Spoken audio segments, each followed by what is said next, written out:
You're listening to the Effective Statistician Podcast, a weekly podcast with Alexander Schacht and Benjamin Piske, designed to help you reach your potential, lead great science, and serve patients without becoming overwhelmed by work.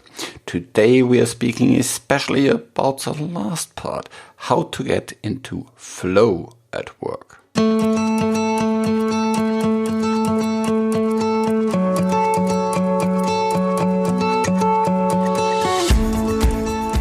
Do you want to have fun at work? Do you want to experience satisfaction? And you want to get things done at work? Well, getting into flow is really about these things. It's a pretty amazing, perfect state, and there's a lot of research that happened about the last decades. And today we'll speak about this research here. And so that's maybe not specifically for statisticians per se, but it's an awesome episode for everybody that is really, so to say, a brain worker. And actually it's also for others, but really we take it from the brain worker perspective. So enjoy this episode. This podcast is created in association with PSI, as always, a global member organization dedicated to leading and promoting best practice and industry initiatives. Join PSI today to further develop your statistical capabilities with access to the video-on-demand content library, free registration to all PSI webinars, and much, much more. Just visit the PSI website at psiweb.org to learn more about PSI activities and become a PSI member too.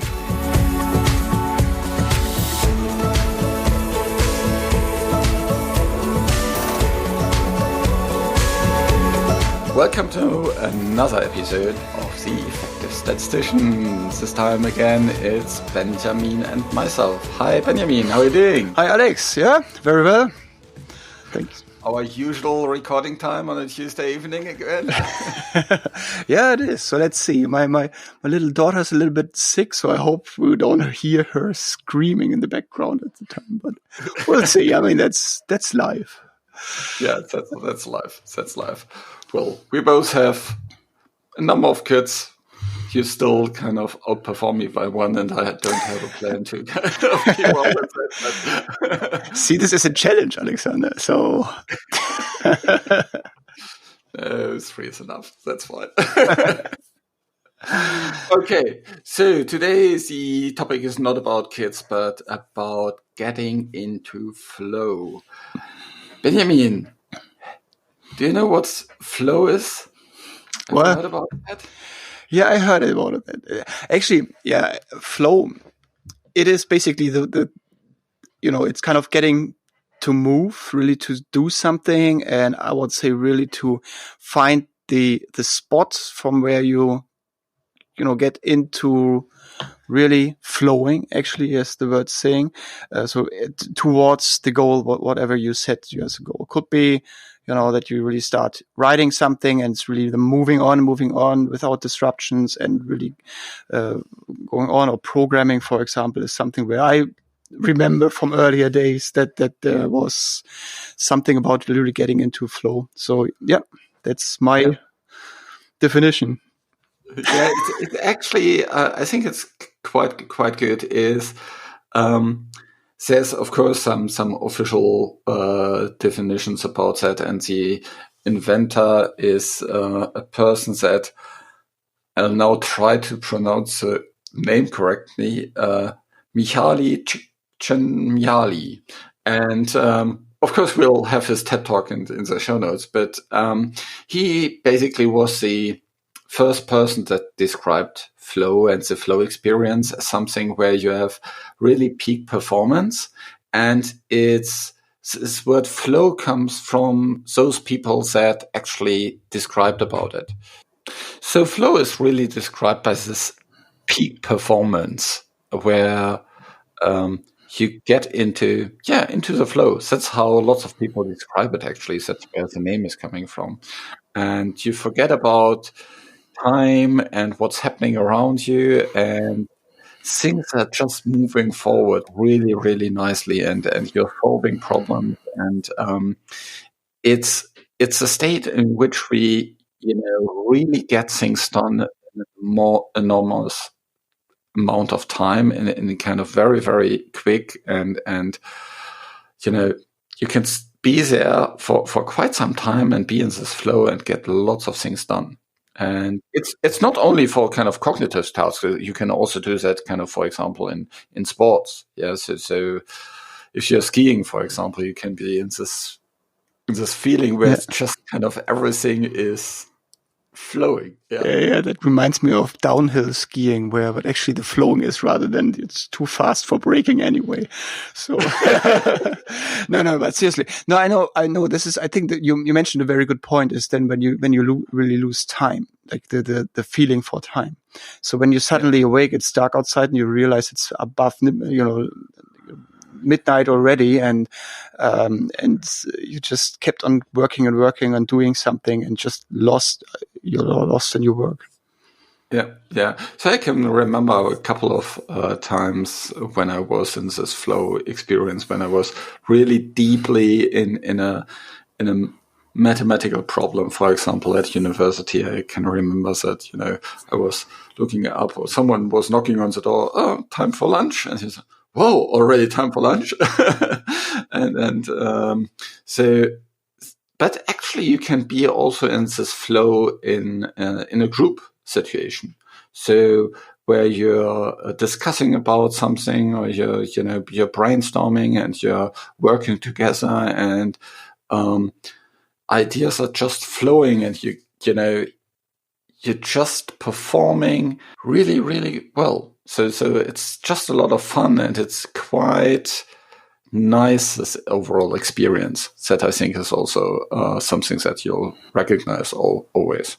Yeah, which is not to be, mixed up with the experience in a pub, where time flies by. And so sorry for my jokes today. I'm just that's No. See, that actually brings us to the next point. Flow is when you have the right balance between being challenged and having a good leverage of your skill set. That's where the flow is happening. So if you're not skilled enough, then you can't perform because, well, your just skill set is not big enough, and then you're struggling, and you're not really moving forward. If you're not challenged enough, you get bored. Yeah. So it's this fine line between this riding on the wave. Yeah. So to say is that you're on the edge of your challenge, and your edge on your skill, and both match up.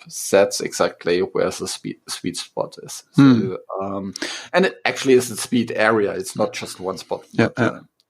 It sounds. It sounds familiar. I never thought about that, but it's true. I think if you do some easy work, then you just realize after a few minutes it's really boring, and it's never ever get you into flow. But on the other hand, if you're just struggling with every moment that you're trying to move on, that's not gonna end up in a flow either. So it's right in between both of them. So it's for example with program, if you need to kind of check every statement and every new command because you haven't used it before, you're not really getting into the flow. But if you're just kind of doing some programming that you have done 1,000 times before, that isn't challenging you either. So it needs to be in between. And so now, obviously, I mean, we already realize a little bit when talking and finding this spot is why it is important, because obviously this is quite a efficient, let's say, area where you move on relatively quickly, but and you're not stopping or struggling too much. So it's quite efficient period of time that you use for working. Yeah, and the interesting thing is Csikszentmihalyi actually discovered that because he was looking for joy and happiness. And so it's also these moments where people really experience happiness and joy in their life. And I think that, of course, fuels a lot of passion. So it's also very, very motivating. So it's really, so to say, Wonderland, yes. Yeah, that's an interesting fact, actually, because I personally don't remember. I mean, I remember that you, at the end of the day, you went home quite happily because you kind of knew what you did. But the moment itself passed by without any, or the moment, it wasn't the moment, it was actually like a long period of time, but it passed by like a moment. I at least don't remember like a, overwhelming happiness after doing that time. I mean, I was quite, when I experienced this, it was quite good because I know that I'm often struggling with, being disrupted or things are not moving as quickly as you would like to. So these are this very, very nice, feelings at the end of the day, but as a passion and a moment of happiness, interesting. Yeah. Yeah. Well, I really encourage you to check out this small TED Talk.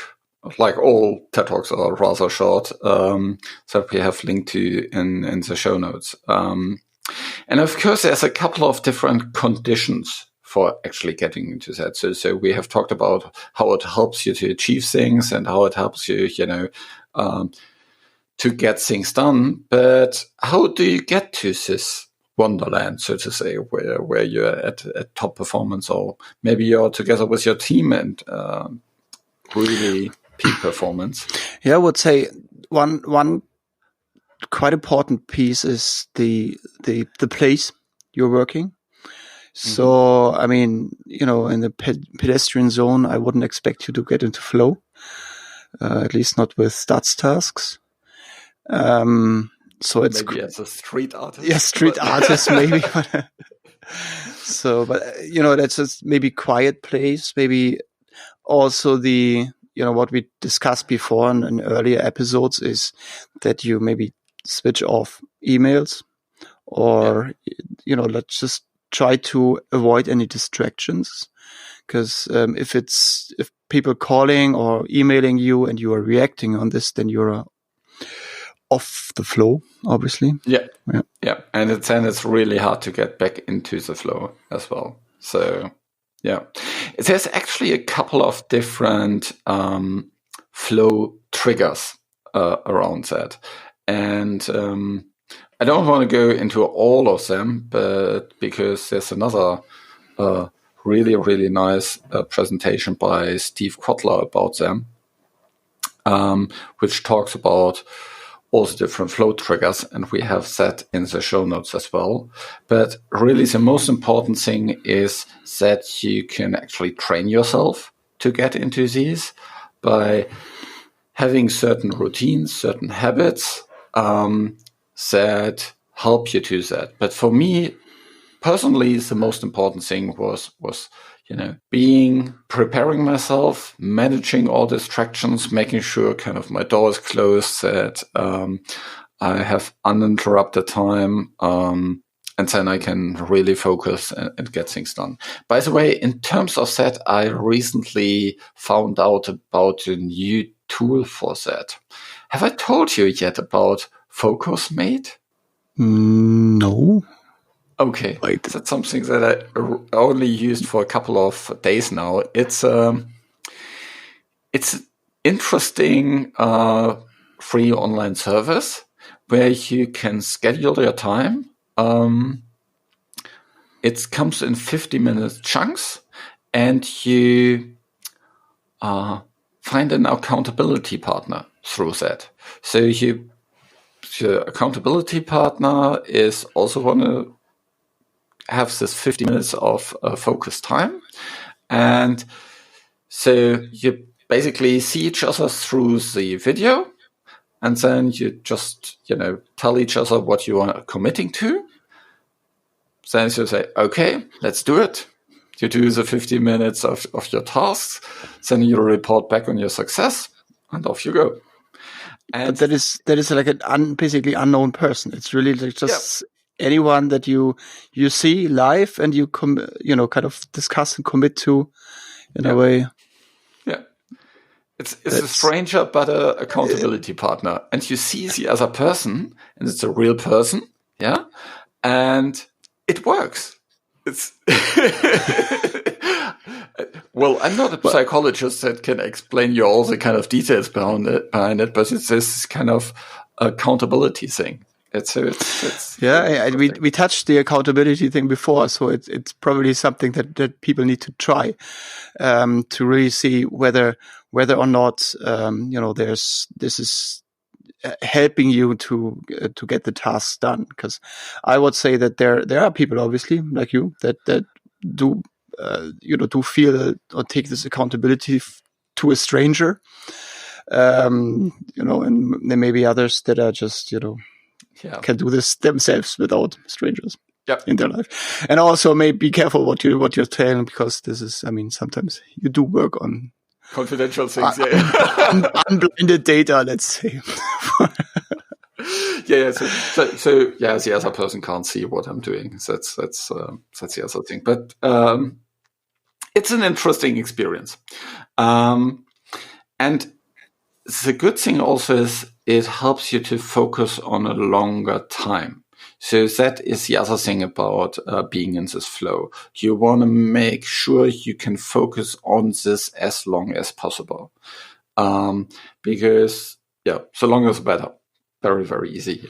Yeah, that's true. That's why maybe like a focus mate or like the 50 minutes is not the ideal solution if you're, for example, programming or do some, writing of SAP, which is taking longer than 50 minutes. So, but in any case, if you're in the flow, you usually lose time. So having a 50-minute set, like an hard end, then that may interrupt you as well in the flow. So. Yeah.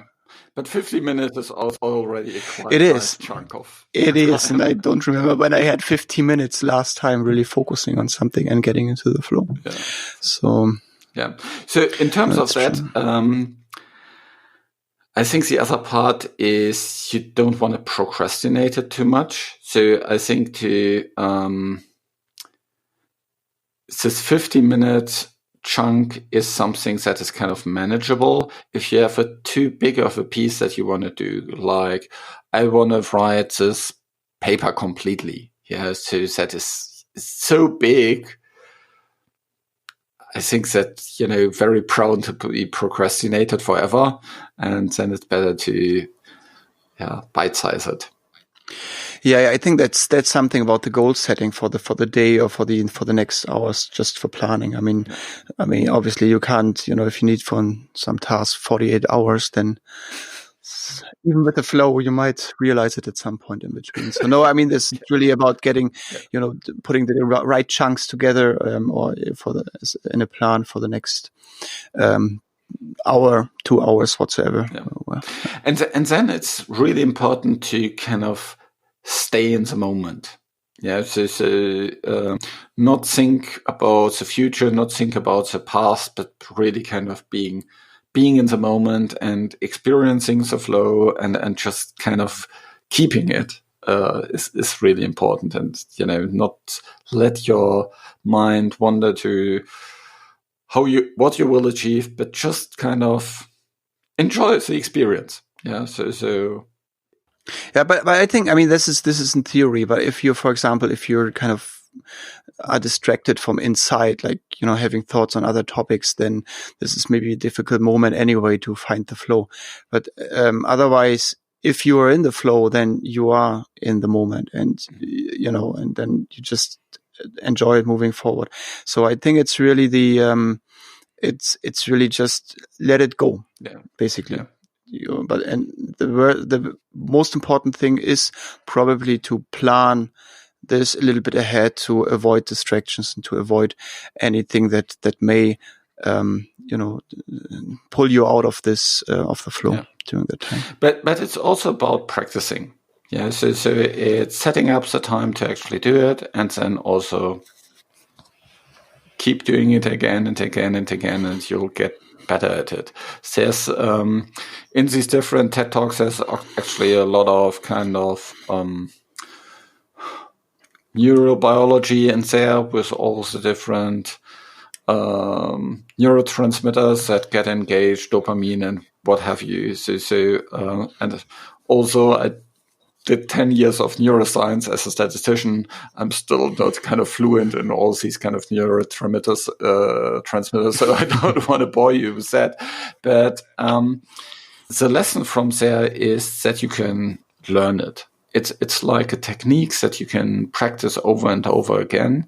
But as I said, you need to carve out time and set yourself up for success here. So for me, for example, early in the morning is a good time for that, because then being here in Europe, the US is still not awake. In the US, it's probably the other way around.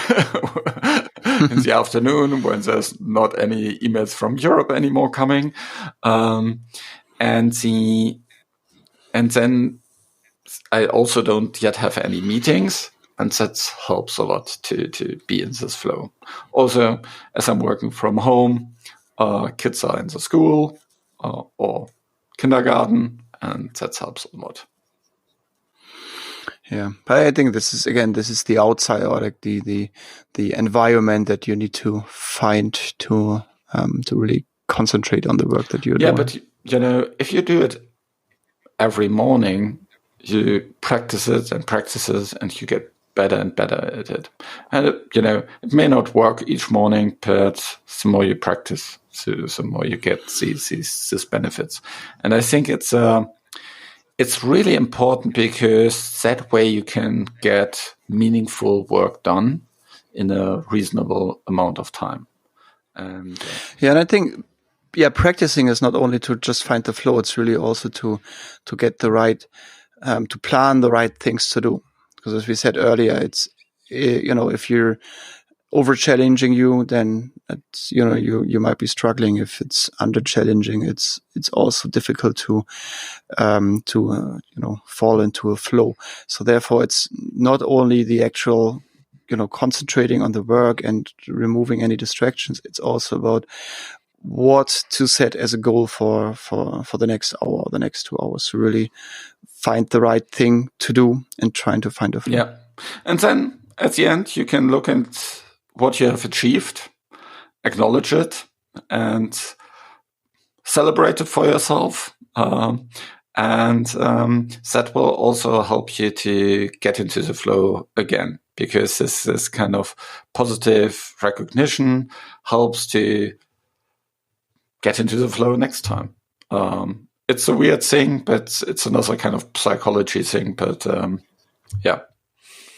So that's all what I wanted to say about flow today. Benjamin, any other thoughts on that? Yeah, you mentioned the group flow. Did you? What do you think? What can we say about the group flow? Because I think this is more challenging to find this, or to plan this, and to move into this, because it's obviously not you alone, but a group. So any thoughts or any hints that you can just give for the group flow? So I think it probably happens more easily with smaller groups than a larger group, I would say.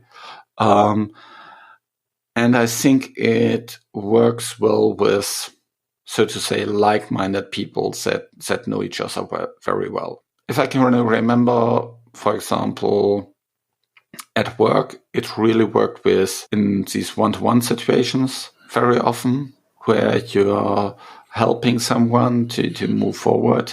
Sometimes in these kind of coaching meetings or in these discussions about topics, you really dive deep into the topic. And I would say it exclusively works with people that you know, like, and trust, so to say. I think if there's if you don't trust people, if you don't like people, I'm not sure that you get into this flow, because then there's too much distractions there. Yeah. No, I agree. I think I can only imagine. I mean, I honestly, I didn't really experience something where I would say it was a group flow. In a way, I could imagine it's something that would happen in coaching situations, for example, when you really work together with somebody else, and then it's really getting also deep personally, individually. So something where I would imagine this could be happening. But as I said, I never experienced this, but I agree. I think if the chemistry isn't right, then there won't be a flow.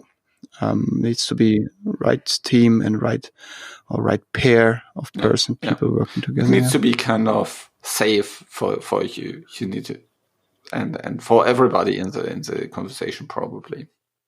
But would you say this is, you can plan it, or is it more like something that could happen if you concentrate on working together? I think it's the same as with the individual flow experience. You need to have a good setup. You need to manage distractions. You need to have a good challenge.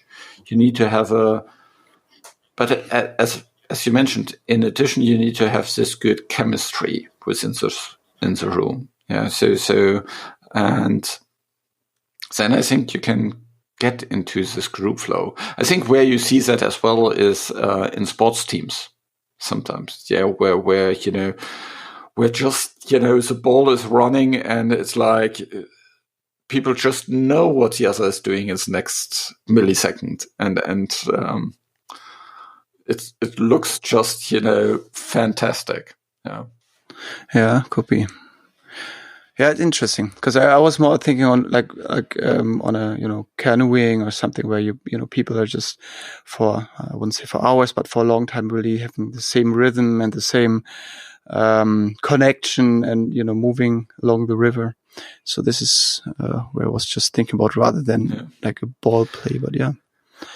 Okay, so today we talked about flow, why it's important.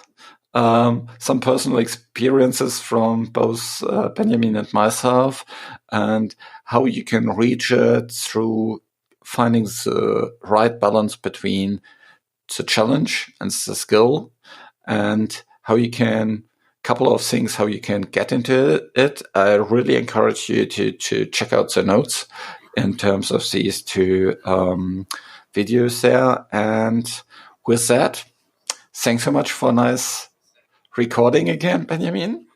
Yep. And everyone enjoy the flow. Everyone enjoy the flow. Bye. Till next week. Bye.